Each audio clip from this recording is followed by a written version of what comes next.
Hi everyone and welcome back to METV. Today I'm going to share 7 Facebook changes that you need to know about if you want to grow your business on Facebook. Hi everyone, I'm Mayra Etayo, and if you don't know me, my channel is METV for Marketing is Everywhere TV. And if at any point during this video you find something helpful, please scroll down to the subscribe button and hit that, because I've got some Instagram changes that are going to blow your mind. If you haven't heard about them yet, you need to hit that subscribe button and also hit the notification bell so you can be alerted for when that video comes out. Also, as I go along and share all these Facebook changes with you, comment below which is the one that surprised you the most or which one you think is going to affect you the most. All right, let's jump into this because there's a lot to unpack with these 7 Facebook changes. Also, if you happen to hear any dogs barking, I don't know if the microphone will pick it up. I got 2 new puppies and sometimes they are starved for attention.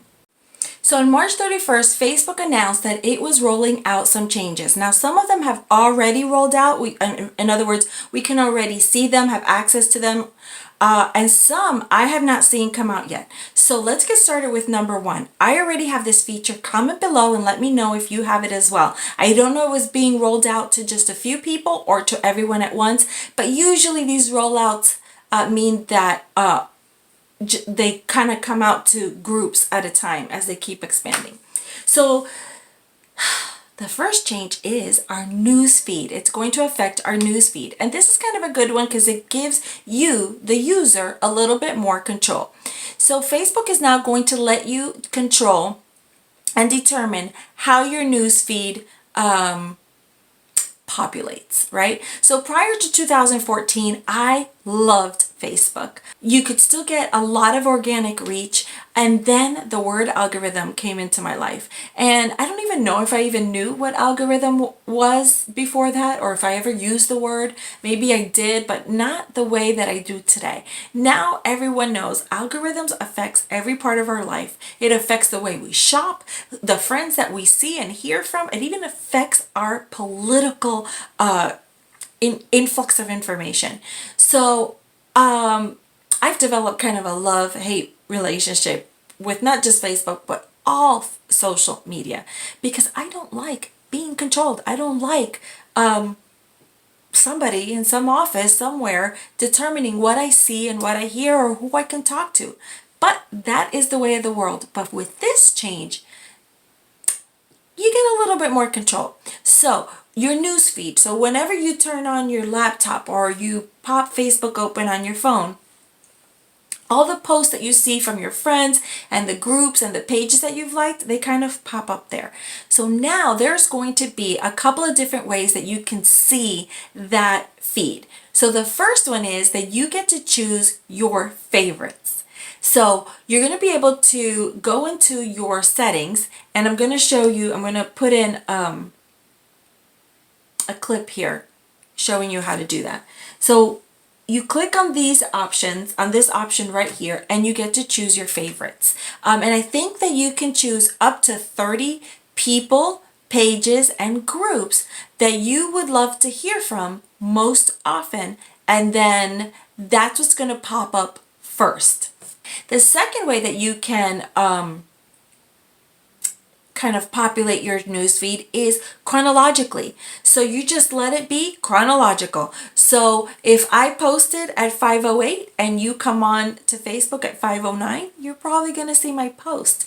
And that's the way that it was prior to 2014. Everything was chronological. It didn't determine for you who you were going to see, or if you interacted with them or didn't interact with them, will you see more or less of them? It was really simple. Somebody interacted, that's what popped up on your Facebook feed, as long as you were friends with them, followed their pages, or were a part of their group. That went away in 2014, like I mentioned, but with this new update, you'll be able to get that back. I think that's the one I'm going to choose. Now, with that said, if you're a business watching this and you have a Facebook page or a Facebook group, it is going to be really, really, really important for you to let your customers know about this change and request and let them know and incentivize and inform them that you want to be part of their top 30 favorites if that's the option that they're going to choose. Facebook page number 2. I don't like this one at all. Facebook is now going to let people know, so when they go to like your page or go be part of your group, Facebook will populate a little box that says this user has been reported for community guideline, for breaking community guidelines. Do you still want to be a part of their group? Mark Zuckerberg, do you think that we don't know or aren't smart enough to determine for ourselves who we want to interact with? Yep, that's right. And let me tell you why I really, really find this one like it just like nails on a chalkboard. I've already seen this update on TikTok. Okay. First of all, how dare you? Second of all, if you've been in business for more than 10 days and you have social media, then you have probably already had either a competitor or a very bitter, one of those people that just never agrees with you, so it never agrees with you politically, or never agrees with your product, never agrees with your industry. You know, those people. You've probably already had them report your video or your content for community guidelines, because that's what they do. It's like a full-time job. So that said, if you get these community guideline kind of check marks against you, then Facebook is going to let everybody know that you are disruptive to the social media community before they click the like button. I just can't even stand it, but be on the lookout for it. I refuse to spend any more time talking about this. These are the things that I just honestly make people run away from social media. But if you're in business, it's like a necessary evil. So let's talk about number 3. So number 3, I do like. Number 3 brings back a little bit more of that organic reach with Facebook recommending pages and groups to users. That's kind of a good thing because it makes you more findable. Now, this is one of the reasons I get asked all the time, do I really need a page and a group? Yes, if you're in direct sales, then you probably have a Facebook VIP group.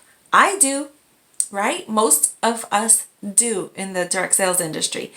But according to most direct sale company guidelines, those groups have to maintain a private status.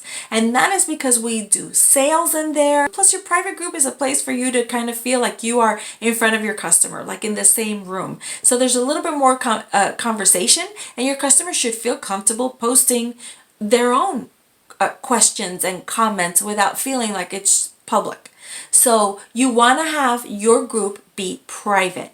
But this is why I tell everyone you also need a page, because Facebook then is going to start recommending your pages. All right, let's go on to change number 4. Change number 4 is that Facebook is going to become a little more geo-focused.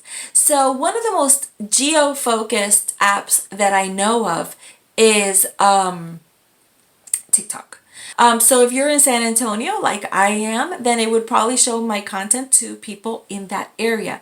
Then depending how much people interact with that content, it releases it, and so on and so forth. So in this sense, this one is very helpful because it will help inexperienced people niche their marketing efforts. All right, Facebook change number 5. If you've blocked someone, then they will now be blocked from you across the board. I'm not sure, and maybe somebody can comment below and tell me where I'm off here, but I thought if you block someone, they were blocked. But according to this change, now if you block someone, they're blocked from seeing your posts anywhere, including public pages. I thought that was already a thing. Am I wrong? Somebody let me know down below, because I'm confused with this one. Are you ready for number 6? The like button for liking a page is going away. So I think somewhere in the whole like arroz con mango that Facebook became, if you don't speak Spanish, that basically means mess. Somewhere along the line, you could like a page and follow a page. I remember that you could only just like a page. But I did notice in the last year or two or something, I don't remember, that you could follow or like, and I guess it does get confusing. So to avoid all that confusion, the like button's gonna go away, and then the follow button is what will remain. Okay, so now I've had a meeting, and so if you see the light continuing to change, that's why. All right, so change number 7, that's where we were at, and the change is pretty big. So one of the reasons that people love Instagram is because it's hashtagable. Instagram is very hashtag heavy, which means that you use hashtags and then people find your content if they're searching for that hashtag. And up until recently, 30 hashtags was what was the suggested amount for Instagram, which, by the way, if you want to know about those changes, hit the subscribe button and the notification bell so you can be notified when my Instagram video comes up. All right. But now Facebook is starting to incorporate hashtags. Now they've been doing this for a few years, but I think it was kind of a dud. It didn't really go anywhere. Wasn't really doing much for anybody. I know that I would search hashtags and I would say 90% of the time what I was searching for didn't pop up. So hashtags. However, within that realm, there are some guidelines. So whereas Instagram, you could use more hashtags, even TikTok. On Facebook, 1 to 2 hashtags is your limit. That's it. So that's going to really limit what people can use. I know that on my personal feed, I use all kinds of crazy hashtags. We use hashtags kind of like as an inside joke between me and my family. Not a big deal because whoever I want to see the post is going to be tagged in it, right? But if you're using hashtags to be found on Facebook for your business, then you have to be very thoughtful of what 2 hashtags you use. For instance, I have a client that always wants their hashtag used in the in the description. But here's the thing. Most people aren't searching for that hashtag when they're searching for this type of client. It wouldn't be smart, really, to continue to use that valuable real estate space with that hashtag when it's going to really limit how much they can be found. So keep that in mind. There was tests done with this hashtag thing, and with people that used 1 to 2 hashtags and then up to 10, with the same exact post, the number of audience reach drastically decreased the more hashtags they used. So keep that in mind. All right, you guys, so those are 7 changes that I know of that are coming out, if they haven't already, for Facebook. And who knows, I might be doing another video real soon because nowadays things feel like they're changing every other day. So make sure, again, I've said it a couple of times during this video, hit that subscribe button and the notification bell so that you can be made aware when I upload my Instagram video. There's so many changes. You want to make sure that you're aware of them because it could greatly affect how many people you reach whenever you're creating your social media content. All right, you guys, thanks so much for watching, and I'll see you in the next video.